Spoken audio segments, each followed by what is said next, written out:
સ્વામિનારાયણ સંપ્રદાયમાં જે લોકો માનતા હોય એમને મેં હમણાં જ થોડી વાર પહેલાં જે આપને એક વિડીયો બતાવ્યો છે, ફરી વખત જરૂર પડે તો એ વિડીયો તમે જોઈ લેજો. કોણ સાધુ છે, ક્યાંના છે, કંઈ જ ખબર નથી. મને એ સાધુની સમજ ઉપર દયા આવે છે. હું સંઘીઓ, ભાજપીઓ, બજરંગીઓ, વીએચપી વાળાની જેમ હું ગાળો નહીં બોલી શકું, કારણ કે હું ગાંધીયન છું. એક ગાંધીયન હોવાના નાતે મારી આપને સૌને, એક સ્વામિનારાયણ સંપ્રદાયમાં માનવાવાળા વ્યક્તિઓને વિનંતી કે તમે હોઈ શકે કે કોઈક સનાતનમાં માનતા હોય, કોઈક સ્વામિનારાયણમાં માનતા હોય, કોઈ વડવાળામાં માનતા હોય, કોઈ અલગ અલગ દેવી માઓમાં માનતા હોય, કોઈ ભગવાનમાં, કોઈ ઇસ્લામમાં, કોઈ ક્રિશ્ચનમાં, જેને જે ધર્મમાં, જેને સંપ્રદાયમાં માનતા હોય એની સાથે મારો કોઈ જ વિરોધ કે વાંધો નથી. પરંતુ મહાત્મા ગાંધીનું અપમાન આ ગુજરાત કેમ સહન કરે?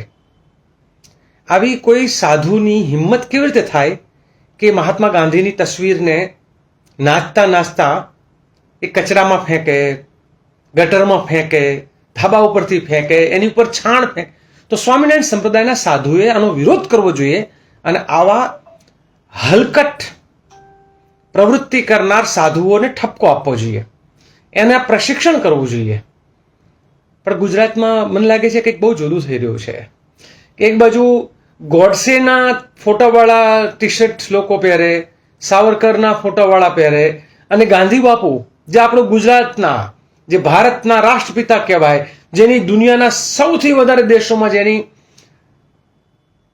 સ્ટેચ્યુ એટલે કે એની મૂર્તિ લાગેલી છે, એવા મહાત્મા ગાંધીનું આ રીતનું અપમાન ગુજરાતમાં થાય, આ બહુ જ દુઃખની વાત છે. મને એમ લાગે છે કે મીડિયાના મિત્રોએ પણ આ વાતને ચોક્કસ રીતે આનો આક્રોશ વ્યક્ત થવો જોઈએ. આ આક્રોશ જે છે એ કોઈ હિંસાત્મક કે આ આક્રોશ કોઈ ગાળી ગલોચનો નહીં, પણ આ આક્રોશ રૂક જાઓ, નહીં ચાલે. ગુજરાતમાં આ પ્રકારે ગાંધીનું અપમાન કરો તો ન જ ચાલે.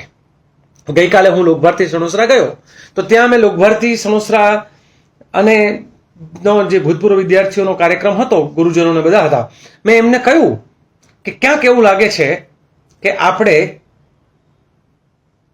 લોકોને શિંગડા માંડતા શીખવવા, એટલે કે અન્યાયની સામે લડતા શીખવવું, અત્યાચારની સામે લડતા કરવા, કંઈક ખોટું થઈ રહ્યું છે તેની સામે લડતા કરવા. ગાંધીનો મૂળ વિચાર હતો કે સત્તા અને સંપત્તિના કેન્દ્રીકરણ સામે લડવું. જ્યાં પણ તમને લાગે કે અસમાનતા છે, અન્યાય છે, ત્યાં લડવું. આવા મહાત્મા ગાંધી વિશે એક સ્વામિનારાયણ સંપ્રદાયના સાધુ આ વાત કરે તો હું એવું માનું છું કે એમાં સ્વામિનારાયણ સંપ્રદાયને પણ લાંછન લાગે છે. એટલે જે લોકો આ સંપ્રદાયમાં માનતા હોય એમણે અમને ઠપકો આપવો જોઈએ કે ભાઈ આવું ના ચાલે. અચ્છા, બીજો એક વિચાર એવો આવે કે આ કેમ આવું કરે છે? કારણ કે ગુજરાત સરકાર જે છે ને આવું કરવા માટે પ્રોત્સાહન પણ આપે છે. સાંગાણી ગામમાં વચ્ચે આપણે જોયું છે કે ત્યાં એક એનજીઓને ચોટીલા તાલુકામાં જેને ગૌચરની જમીન પડાવી પાડવી છે, એ એનજીઓ વાળાએ સાવરકરના તસવીરવાળા જે છે ટી શર્ટ વહેંચવાનું અને વિદ્યાર્થીઓને પહેરાવવાનું શરૂ કર્યું. બીજી બાજુ ગાંધી શબ્દ સામે જાણે એમને નફરત હોય એમ હમણાં 15મી ઓગસ્ટે એક પોરબંદરમાં કાર્યક્રમ થાય. આ કાર્યક્રમમાં ત્યાં એવા લોકો પણ બેઠેલા હતા, કારણ કે હું મનસુખભાઈ માંડવિયા અને અર્જુનભાઈ મોઢવાડિયા બંનેની વાત કરીશ કે જે ગાંધી વિશે ખૂબ અવારનવાર વાત કરતા એક જમાનામાં. એ જ ગાંધીનું અપમાન જ્યારે થાય, અને શેના માટે? તો કે નરેન્દ્રભાઈના વખાણ કરવા માટે. જે નરેન્દ્રભાઈ જે ગોડસેની પૂજા કરે છે, ગોડસેની તસવીરને નમસ્કાર કરતા જે નરેન્દ્રભાઈ જોવા મળે, જે ગોડસેએ ગાંધીની હત્યા કરી, આ ગાંધીજીના એક પાત્રમાં એક વ્યક્તિ આવે છે અને ભૂપેન્દ્રભાઈ પટેલના વખાણ કરે, મુખ્યમંત્રીના, નરેન્દ્રભાઈના વખાણ કરે. તમને કોઈ ના મળ્યું? અને હજુ આજે તમને તમારા વખાણ કરવા માટે ગાંધીની જરૂર પડે છે, કારણ કે તમારો સાવરકર કે તમારો ગોડસે એ વખાણ કરે તો પબ્લિક માને એમ નથી. તો કે વાત કોની માને? તો કે ગાંધીની વાત હોય તો લોકોને એમ લાગે કે ગાંધી બોલ્યા તો સાચું બોલ્યા.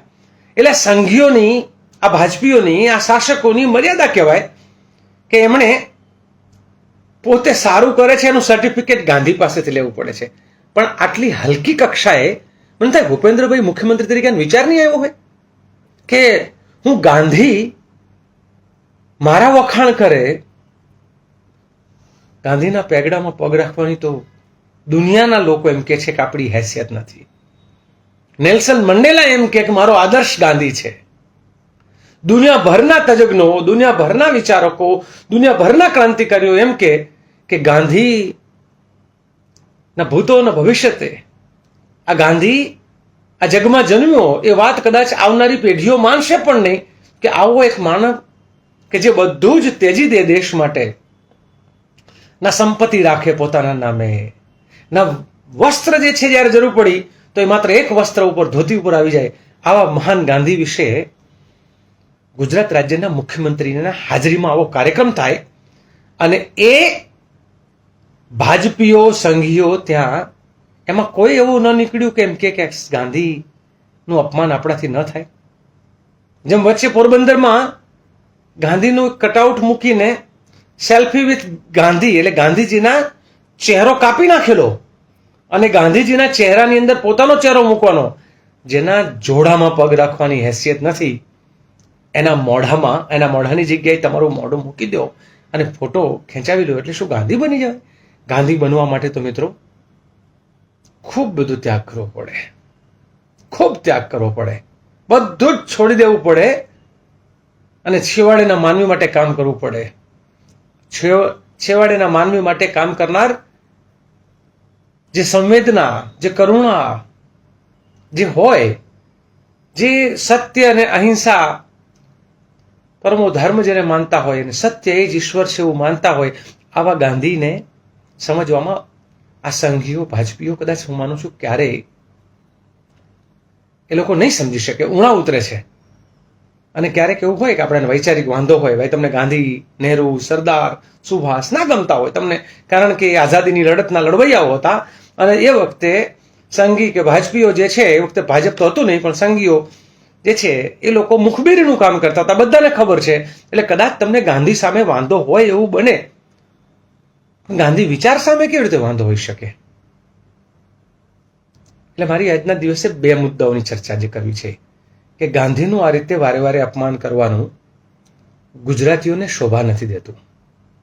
જે ગાંધીએ આ દેશ માટે એનું સર્વસ્વ આપી દીધું, એનું જીવન પણ આપી દીધું, એ કોમી એખલાસ માટે અને ભારતના લોકો એક સાથે રહી શકે એના માટે. એને ખબર હતી કે એની ઉપર હુમલાઓ થઈ રહ્યા છે, એને ખબર હતી કે કોઈક એને મારશે ને, એટલે જ ગાંધીએ કહ્યું હતું કે મને કોઈક કદાચ આવી રીતે ગોળીએ દે અને એ વખતે મારા મોઢામાંથી હે રામ નીકળે તો માનવું કે હું જે રામની મારી કલ્પના છે એને હું સાચા અર્થમાં માનું છું. માત્ર સત્તા માટે રામને લઈને નથી નીકળનાર. એટલે આ સત્તાની પાછળ પડેલા લોકો ગાંધીનો કોઈ પણ જગ્યાએ અપમાન થતું હોય તેને રોકવું જોઈએ.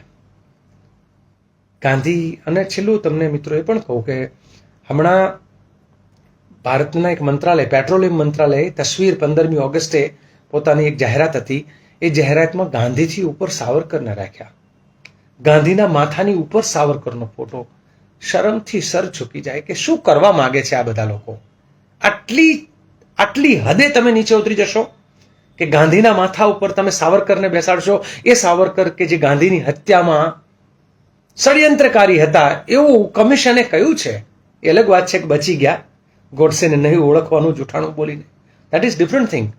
પણ મિત્રો, આ સ્વામિનારાયણ સંપ્રદાયના સાધુનું ફરી એક વખત હું તમને એટલા માટે બતાવીશ કે એ મને તો એ જોઈને એટલી હદે દુઃખ થયું છે.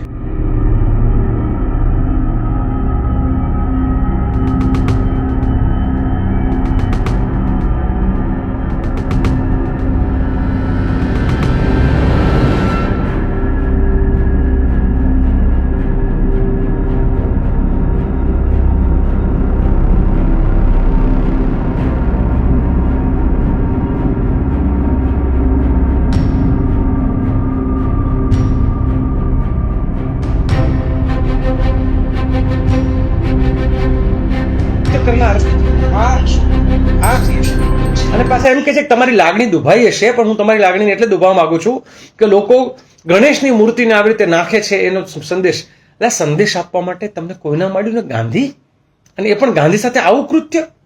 The shame on you. તમે સાધુ છો કે સાધુના વેશમાં કોઈ એવા વ્યક્તિ છો કે જે સમાજની અંદર એક વિચિત્ર માનસિકતાવાળા વ્યક્તિ તરીકે કંઈક જુદો સંદેશ આપી રહ્યા છો. સૌ સ્વામિનારાયણ સંપ્રદાયમાં માનવાળા મિત્રોને મારી ફરી એક વખત વિનંતી કે આ વિડીયો જોઈને તમે પોતે એ વિડીયોની ખરાઈ કરજો કે આ કોણ છે આવું. કોઈ જાણી જોઈને તો આ બધું નથી કરી રહ્યું ને. છેલ્લી મારે આજે વાત કેવી છે. આજે નરેન્દ્રભાઈ ગુજરાત આવ્યા હતા. આ નરેન્દ્રભાઈ ગુજરાત આવે એનો વાંધો નહીં, પણ એમને 25 ઓગસ્ટ જ તારીખ કેમ મળી? આ ગુજરાતના શાસકોએ જાણી જોઈને 25 ઓગસ્ટ શું એ હાર્દિક પટેલને અરીસો બતાવવા માટે રાખ્યો હતો કે જો ભાઈ હાર્દિકભાઈ આ તારી 25 ઓગસ્ટ કે જે 25 ઓગસ્ટે તે પાટીદારોનું સંમેલન તમે બધા પાસના લોકોએ કરેલું, એટલે આ પાસના લોકોને સંદેશ આપવા માટે કરેલું અથવા પાટીદારોને સંદેશ આપવા કરેલું કે તમે આ 25 ઓગસ્ટના કાર્યક્રમ પછી એ 14 લવરમુછિયાઓ, એ નવલોહિયા યુવાનો કે જેની હત્યા થઈ આપ સૌ જાણો છો, એ તમને દિવસ પણ બીજો કોઈ ના મળ્યો કે જેના કારણે એટલે નરેન્દ્રભાઈને નિકોલ તમારે બોલાવવા હતા કે અમદાવાદમાં બોલાવવા હતા તો 25 ઓગસ્ટે બોલાવીને એ પણ પાછી સમાજવાડીની અંદર કંઈક કાર્યક્રમ કર્યો. શરમ આવે છે. એટલે પાસના યુવાનોએ જેણે જેણે વિરોધ કર્યો છે એને હું મારી બહુ જ એટલે એને હું સેલ્યુટ કરું છું. ભાઈ તમારામાં આજે એ કમસે કમ તાકાત છે વિરોધ કરવાની, કારણ કે 25 ઓગસ્ટનો દિવસ એ કોઈ રીતે ન હોઈ શકે. એ દિવસે બનેલી ઘટના રાતના સમયની આપ સૌ જાણો છો કે કેવી રીતે ઘરોમાંથી કાઢીને પાટીદારોને ભારતીય જનતા પાર્ટીના શાસકોએ અમિતભાઈ શાહના ઈશારે, લોકો એમ જ કહે છે અમિતભાઈ શાહના ઈશારે, કારણ કે એ વખતે અમિતભાઈનું ચાલતું હતું ગુજરાતમાં સાચું શું ખોટું શું એ આનંદીબેનને કાઢવા માટેનું ષડયંત્ર કે જે કંઈ હતું તે, તો એ આજે હાર્દિકભાઈના ચહેરા ઉપર આ લપડાક છે. પાસના સાથે આંદોલનકારીઓ જે છે એ લોકો જે જોડાયેલા એ સૌ આંદોલનકારીઓ અને પાટીદાર સમાજના જે વિચારો હતા એના ઉપર પણ કે જે માગણીઓ હતી, આ બધું રાજનીતિમાં દરેક લોકો પોતાના હક માગવાનો હક છે, આંદોલન કરવાનો હક છે.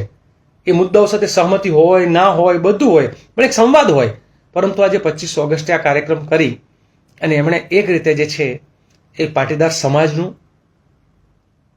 સમગ્ર ગુજરાતનું હું તો ખુશ, કારણ કે પાટીદારના યુવાનો મરે એટલે ખાલી એ લોકોને એ રીતે થયું હોય તો એ શહીદ થયા એટલે ખાલી પાટીદારોને જ એનું અપમાન એમ નહીં, ગુજરાતનું અપમાન ગણાય. હું તો એવું માનું છું, કારણ કે આપણે કંઈ જાતિના ધર્મના વાળાઓમાં વહેંચાવાનું જરૂર નથી.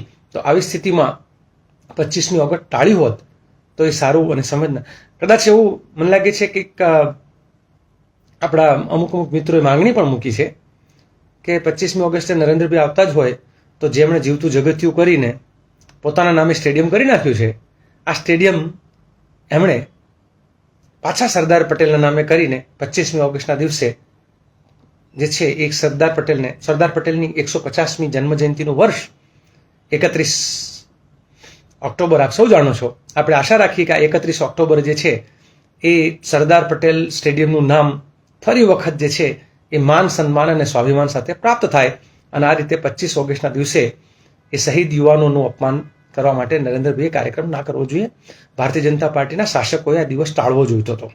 અમુક આપણે નથી કહેતા કે મોતનો મલાજો જાળવીએ. આ મોતનો મલાજો જે છે, આ શહીદોનો મલાજો 10 વર્ષ, પણ જુઓ તો ખરા, બરાબર આપણે કોઈ પણ વસ્તુ હોય એનો એક દસકો હોય, પછી 25 વર્ષ હોય, 50 વર્ષ હોય, એનું એક આગવું પેલું હોય છે.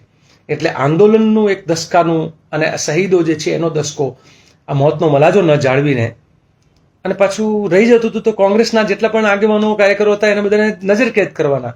એટલા શું ડરપોકને કાયર થઈ ગયા છો તમે? આટલી હદે ડરપોક છો, આટલી હદે કાયર છો? ભાઈ નરેન્દ્રભાઈને તો એસપીજીની પ્રોટેક્શન મળેલું છે. નરેન્દ્રભાઈ પાસે ચકલું પણ ત્યાં ફરકી નથી શકવાનું. અને કોંગ્રેસના કાર્યકર્તાઓને તમે ઘરે નજરકેદ કરી દો, કાં તો ઉઠાવી લેજો, ક્રાઇમ બ્રાન્ચ ત્યાં પહોંચી જાય. આ ટુ મચ, થોડું વધારે પડતું છે. એટલે ગુજરાતમાં થોડું તમારે પકડવાના જ હોય તો બુટલેગરોને પકડો ને, તમારે પકડવાના જ હોય તો રેપિસ્ટોને પકડો, તમારે પકડવાના જ હોય તો જે લોકો ગુંડાઓ કે જેની ઉપર હત્યાની આરોપ લગેલો છે અને એવા લોકોને તમે પકડો. તમારે પકડવા જ હોય તો તમારા ભ્રષ્ટાચારના આરોપી બચુ ખબરના દીકરાઓ જે છે એના ઉપર તમારે કામ કરો. આવા તો અનેક દીકરાઓ એમના છે, આવા અનેક એમના ધારાસભ્યો છે. આ બધું કરવાના બદલે નિર્દોષ લોકોને પકડીને આ રીતે કરવું એ બરાબર નથી. આજના દિવસે આપ સૌનો આભાર માનીશ કે તમે મને સાંભળ્યો છે. તમારી કમેન્ટ, જો મારા બોલવામાં પણ તમને કંઈ બરાબર ન લાગતું હોય તો તમે મને ક્રિટિસાઇઝ કરો, એનો પણ મને કોઈ વાંધો નથી. પણ મિત્રો એવું છે કે નહીં બોલીએ ને તો નહીં ચાલે. વોટ ચોરીના મુદ્દે રાહુલજીએ જે રીતે આખી આ જગતને, સમગ્ર ભારતમાં જે એક મુહિમ છોડી છે કે વોટ ચોર ગદ્દી છોડ, અને વોટની ચોરી કેમ થાય છે, કેટલી થાય છે, ક્યાં ક્યાં થાય છે, તમે જાણો છો, હું જાણું છું. અને મેં આની પહેલાંના એક મારા વિડીયોમાં વોટ ચોરીના વિવિધ પ્રકારો જે છે એ 2007થી કેવી રીતે ગુજરાતમાં શરૂ થયેલા પ્રયોગ, એનું મેં એક આખું વખતે મૂક્યું છે. ક્યારેક તમને ટાઈમ મળે તો સ્ક્રોલ કરીને પાછું જોઈ લેજો, એટલે તમને ખબર પડે કે આ વોટ ચોર ગદ્દી છોડ જે છે કેવી રીતે જરૂરી છે. ઘણા લોકો કહેતા હોય છે ને કે ભાજપની લોકપ્રિયતા કેમ ઘટતી નથી? લોકપ્રિયતા તો ઘટી છે ભાઈ, પણ ચોરી વધી છે. એટલે જેટલી લોકપ્રિયતા ઘટતી જાય એટલી ચોરી વધતી જાય, અને ચોરી વધતી જાય એટલે એમને એમ જ છે. એક સરસ કોઈ કોમેડિયને કહ્યું પણ છે કે કોંગ્રેસ એમ કહે છે પંજાને વોટ આપો, આમ આદમી કહે છે ખાવાણાને આપો, પેલા કોઈ કહે છે લાલટેનને આપો, કોઈ કહે છે હળને આપો, ને સૌ નોખા નોખા કહે છે. પણ ભાજપવાળા એમ કહે છે કે તમારે જેને આપવો એને આપો, મત તો છેલ્લે જીત તો અમારી જ છે, કારણ કે મત જે છે ત્યાં પહોંચી જશે. એટલે એ પ્રકારની જે આખી એક જે ઇમેજ ઊભી થઈ છે ઇલેક્શન કમિશનની, પણ એને પણ બદલવાની જરૂર છે. આવા સમયે વોટ ચોરીથી ખુદ પોતે સંસદ સભ્ય બનેલા નરેન્દ્રભાઈ, વોટ ચોરીથી પ્રાઇમ મિનિસ્ટર બનેલા નરેન્દ્રભાઈ ગુજરાતમાં આવે તો એક તરફ ક્યાં એક જમાનાના ગાંધી કે સત્ય, અહિંસા, ચોરી ન કરવી, એમના જે એકાદશીના વ્રત આપણે જોઈએ તો ચોરી નહીં કરવી, જૂઠું નહીં બોલવું, હિંસા નહીં કરવી, વણજોઈતું સંગરવું નહીં, અને બધા એકાદશીના જેટલા પણ વ્રતમાં ગાંધીજીએ જે કંઈ કહ્યું એનાથી સાવ ઉલટું જે કરે એ નરેન્દ્રભાઈ.